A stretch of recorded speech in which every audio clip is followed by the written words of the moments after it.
Jinping pour des entretiens relatifs à la coopération bilatérale et commerciale entre la République démocratique du Congo et la République populaire de la Chine. Pour plus de précisions, suivez les détails dans cet élément de Alain Goma et Christian Kabouya. En prélude au FOCAC 2024, le président de la République, Félix-Antoine Tshisekedi, a eu un entretien avec son homologue chinois Xi Jinping et leur délégation restreinte sur la coopération bilatérale, le partenariat commercial et les relations diplomatiques. Félix Tshisekedi a déclaré « Nous sommes profondément reconnaissants pour le soutien continu de la Chine au sein du Conseil de sécurité des Nations Unies, notamment pour garantir le respect de notre souveraineté et la stabilité dans la région de Grand Lac. » Après son entretien avec le président chinois, le chef de l'État Félix Tshisekedi, accompagné de la délégation officielle de la République démocratique du Congo, a été convié par le gouvernement chinois à un déjeuner d'amitié. Félix Tshisekedi a réitéré sa volonté d'étendre le partenariat entre la Chine et la République démocratique du Congo au secteur de l'agriculture, des énergies renouvelables et surtout l'industrialisation à travers la transformation locale de richesses minières de la République démocratique du Congo. Représentant son gouvernement, le vice-premier ministre chinois a confirmé la volonté de Beijing d'approfondir le partenariat sino-congolais dans différents secteurs pour le bénéfice mutuel de deux peuples, chinois et congolais. Le sujet a défrayé la chronique tentative d'évasion à la prison centrale de Makala. Le gouvernement central a annoncé la mise sur pied d'une commission d'enquête pour établir les responsabilités. Tout en dénonçant ces actes de violence, le vice-ministre de la Justice indexe les magistrats qui effectuent les transferts des prévenus sans jugement. Je vous propose de suivre Samuel Mbemba dans cet extrait choisi par Alain Goma. Nous voulons dire que le premier responsable de ceci, ce sont les magistrats qui envoient en prison même de simples suspects. En droit pénal congolais, la liberté est le principe. La détention est une exception. Ce qui veut dire que la prison est en principe faite pour les condamnés. J'annonce ici que dans les heures qui viennent, le ministère de la Justice va prendre une circulaire interdisant l'envoi en prison de simples suspects, même dans les cas où ils sont mappés. Nous resterons dans les principes reconnus par notre droit pénal. C'est-à-dire, lorsque quelqu'un est condamné, sa place est en prison. Vous voyez que nous faisons des efforts de désengorgement, mais chaque jour, il y a des contingents, des véhicules, des prisonniers qui arrivent. Et donc finalement, ça anéantit les efforts que le gouvernement fait pour qu'il y ait de la place à la prison et que les gens vivent selon les conditions humaines en tant que prisonniers. Autre point des murs de l'actualité ce lundi, c'est la tentative d'évasion à la prison centrale de Makala. Le vice-premier ministre et ministre de l'Intérieur, Sécurité, Décentralisation et Affaires coutumières, Jacques-Mel Chabani, a tenu une réunion de crise pour voir la faisabilité d'une commission mixte qui va enquêter afin d'établir les responsabilités. Pour plus de précisions, je vous propose de l'écouter. Nous avons fait l'évaluation de la soirée, qui a été une soirée particulière parce qu'il y a eu des événements malheureux au niveau de la prison centrale de Makala, où il y a eu une tentative d'évasion. Ici, c'est l'occasion aussi de féliciter tous les services de sécurité, la police nationale et l'armée qui très rapidement ont réagi et ont pu contenir cette situation d'une évasion qui a raté. Là, nous avons responsabilisé une petite commission qui est en train de faire le suivi et surtout le suivi des enquêtes parce qu'il faut retenir qu'il y a quand même eu des dégâts, des pertes en vies humaines, des blessés et surtout des dégâts matériels au niveau de la prison centrale. L'administration et le greffe ont malheureusement pris feu. Donc, ce sont des situations que nous sommes en train de suivre en urgence, qui vont nous permettre aussi, dans les heures qui suivent, d'avoir un bilan assez détaillé sur ce qui s'est passé. Et nous viendrons encore une fois devant vous pour communiquer à la nation ces résultats-là. De son côté, le président de la Commission nationale des droits de l'homme a réagi depuis Genève. Paul Sampou Moukoulou a condamné cette tentative d'évasion à la prison centrale de Makala des pensionnaires de cette institution pénitentiaire et promet que la CNDH va diligenter une enquête dans ce site. Je vous propose de suivre sa réaction. Il a été joint au téléphone par Fifi Kalumboui. De Genève, où nous sommes en mission auprès du Conseil des droits de l'homme des Nations Unies, nous avons, dès les premières heures matinales de ce lundi 2 décembre, appris de tristes et condamnables événements qui se sont passés à la prison de Makala, des événements qui s'apparentent à une tentative d'évasion des pensionnaires de cette institution pénitentiaire. Des morts sont à déplorer parmi les détenus, les prévenus et même des condamnés dans cette institution. En attendant les communiqués officiels de la CNDH, il y a lieu que l'opinion retienne que, sur pied de l'article 6, alinéa 3 de sa loi organique, et l'article 7, alinéa 3 de son règlement intérieur, la CNDH va diligenter une mission d'enquête dans cette institution pénitentiaire de Makala à Kinshasa. La rentrée scolaire a bel et bien eu lieu ce lundi 2 septembre sur toute l'étendue de la République démocratique du Congo. La majorité d'élèves se sont présentés dans leurs écoles malgré les absences de quelques-uns qui estiment que les raisons économiques n'ont pas permis à ce que ces élèves reprennent le chemin de l'école. Détail dans cet élément réalisé par Delphin Moukeba et Rabi Fouka. C'est lundi 2 septembre sur toute l'étendue de la République démocratique du Congo, dans la ville-province de Kinshasa. Quelques écoles ont reçu les élèves dans leurs classes respectives. Dans le cadre de cette rentrée, interrogé si la rentrée scolaire 2024-2025 est effectivement positive, le directeur du collège Saint-Raphaël Donatien Kao et professeur de cette école affirment que la rentrée s'est bien déroulée chez eux, tout en passant un message sur les mesures préventives dans leur école. Cela a été bien préparé aussi.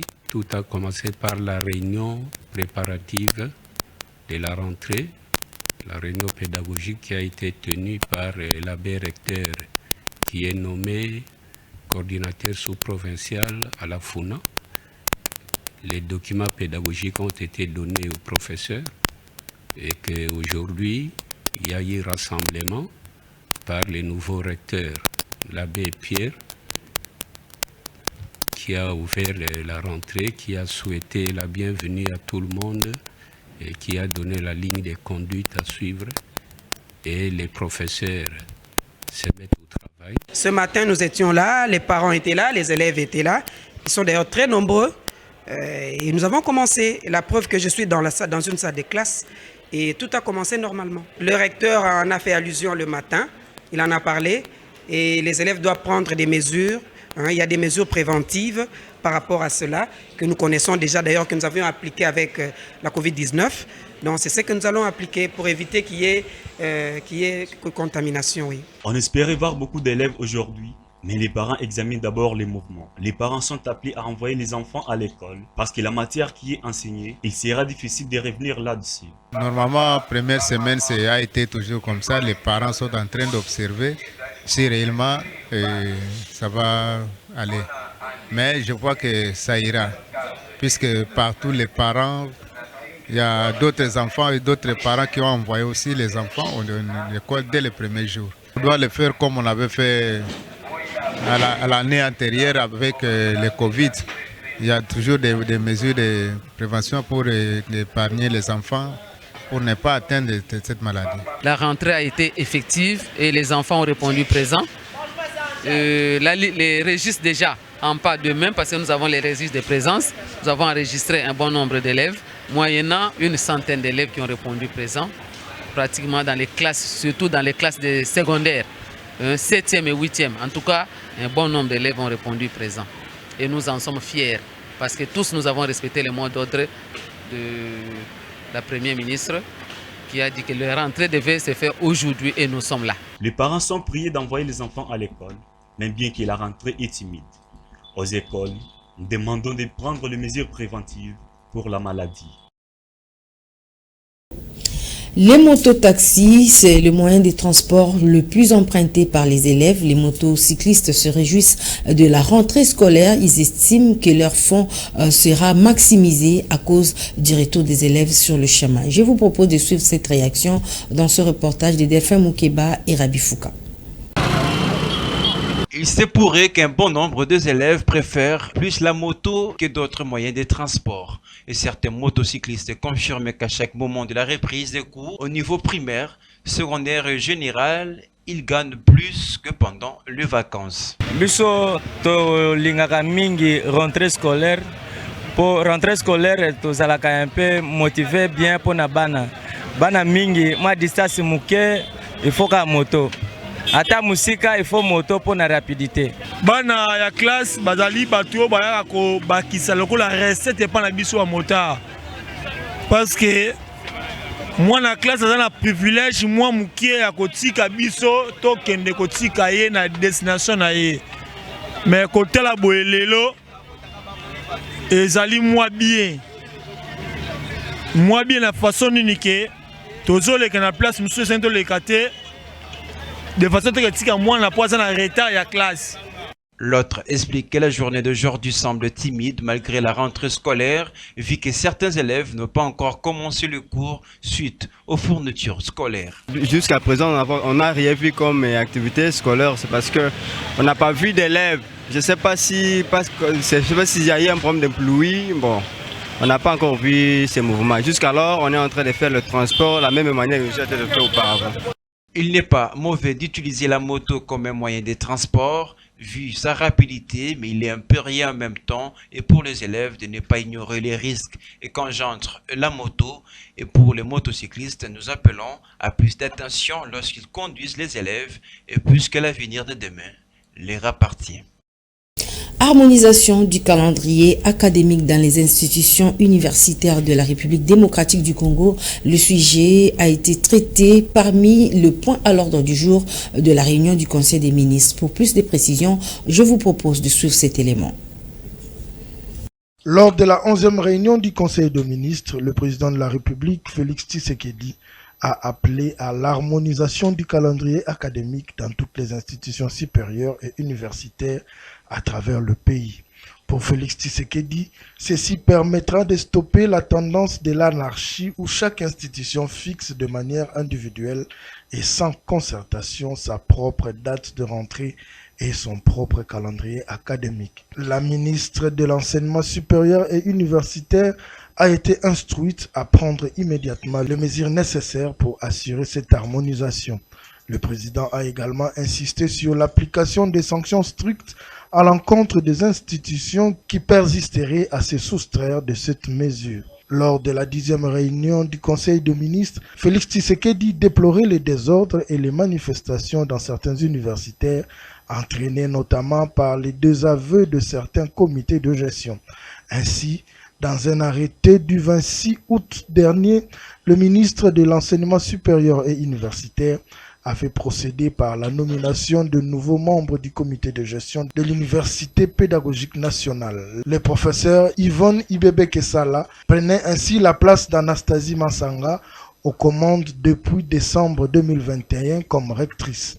Déjà le 22 août, à cause des désordres qui y régnaient, Marie-Thérèse Sombo avait nommé de nouveaux animateurs à l'Institut national de bâtiments et travaux publics, INBTP, avec à leur tête comme directeur général le professeur Cédric Tchubangou. Parlons religion à présent, sommet de l'unité, ce grand forum organisé par la plateforme des confessions religieuses des églises de réveil du Congo va se tenir le 12 octobre prochain pour sensibiliser les hommes des dieux à participer massivement à ce forum. L'archevêque Ejibaya Mampia, président et représentant légal de la plateforme ERC, a lancé un message fort à l'endroit des leaders religieux de sa plateforme. Suivez les détails. Nous vous annonçons qu'au mois d'octobre, ici dans la ville-province de Kinshasa, nous aurons le grand sommet de l'unité de toutes les églises de réveil. Les hommes de Dieu viendront de partout, de l'Europe, des États-Unis, de toutes nos 26 provinces, de toutes les plateformes du monde de réveil. Lors de ce grand sommet de l'unité, nous invitons les autorités politiques qui seront présentes. Nous ferons des déclarations. Nous adressons des messages à la communauté internationale. Nous lancerons des messages à notre population en disant que nous sommes unis et que les agresseurs n'ont pas de place dans notre pays. Les prières seront encore dites. Et ce jour-là, nous allons présenter à la nation congolaise et au monde entier une église unie, avec les leaders unis. Rassurez-vous, l'unité c'est la force. Une église unie, c'est la bénédiction pour la nation. Une église unie, c'est le progrès de l'évangile. Une église unie, c'est aussi le réveil véritable. Leaders chrétiens de partout où vous nous suivez, apprêtez-vous à ce grand rendez-vous que nous disons, célébrons l'unité. Les sommets de l'unité, sous le thème l'unité, signe de maturité. Toujours dans le cadre des préparatifs de cette rencontre prévue le vendredi au stade des Martyrs de la Pentecôte entre la RDC et la Guinée, et le coup d'envoi du rassemblement des léopards de la RDC a été donné ce lundi 2 septembre 2024. Toujours pour maximiser les préparatifs de cette première journée des éliminatoires de la CAN 2025. La FECOFA, de son côté, annonce l'arrivée progressive des joueurs à l'hôtel Hilton où les camps de base de l'équipe nationale a été établi. Mesdames et messieurs, c'est par ici que nous bouclons complètement cette édition du journal. Merci de votre aimable attention et excellente suite des programmes sur la FM Télévision.